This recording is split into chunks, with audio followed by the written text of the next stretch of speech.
Dans e-sport, il y a sport. C'est donc tout naturellement que les membres de la Team Valiant, réunis en camp d'entraînement depuis la semaine dernière, débutent chaque journée par une série d'exercices et d'étirements sous la supervision de leur performance coach. Je veux que les joueurs fassent autre chose que rester assis pendant 8 heures ou plus par jour. C'est-à-dire que le matin, donc, il y a une routine matinale, donc je reprends leur rythme cardiaque, on fait les étirements, on fait quelques exercices de proprioception, de coordination, etc., de réflexe, tout simplement pour transposer ce qu'ils peuvent faire avec leur corps pour qu'ils soient plus efficaces dans le jeu, en fait.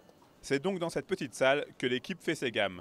Ici se côtoient plusieurs nationalités, puisque l'effectif se compose de joueurs professionnels venant de France, de République tchèque ou encore de Russie. Après une année 2023 couronnée de succès avec plusieurs titres nationaux et internationaux, cette saison qui s'ouvrira le 20 janvier prochain doit être celle de la confirmation.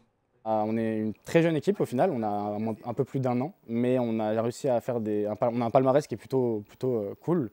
Double champion de France sur un jeu comme Valorant, top 3 monde sur un jeu comme Fortnite. Donc c'est des performances qu'une équipe de 1 an n'a pas l'habitude de forcément de signer. Donc oui, on est un peu à un carrefour. Là, 2024, ça va être assez important. Il va falloir convertir justement tous les résultats qu'on a eus et toutes les bonnes choses qu'on a réussi à créer pour continuer à se développer et à devenir une des meilleures équipes du moment, tout simplement. Pour se développer, la structure s'est associée à l'entreprise Pixmind, qui l'héberge ici à Barbera, près de Chambéry. La Team Valiant, qui a généré près de 300 000 € en 1 an et demi, fonctionne comme un club professionnel de haut niveau, avec des compétitions à disputer, un planning d'entraînement très strict, un staff technique et un groupe de joueurs à étoffer. Je suis quelqu'un qui regarde déjà énormément de compétitions. Mais quand je dis énormément, c'est vraiment énormément, sur tous les jeux. Donc du coup, je me fais une idée déjà de ce que je regarde en termes de compétition à droite à gauche de partout dans le monde, parce que là, c'est vraiment mondial ce que je regarde. Et puis après, en fait, on a des documents et j'ai des centres de data, un peu comme dans le foot ou dans plein de sports, en fait.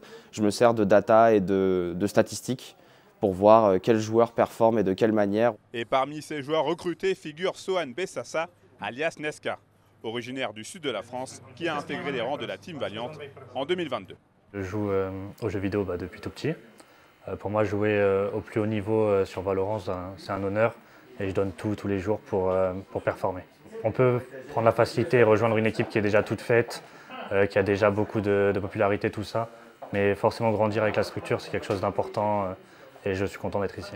L'équipe est donc prête pour tous ces nouveaux défis qui l'attendent pour cette future campagne. Et en attendant de performer de nouveau sur les différentes scènes internationales, Team Valiant a d'ores et déjà annoncé la création d'une section féminine pour le jeu Valorant, histoire de démocratiser encore un peu plus l'e-sport.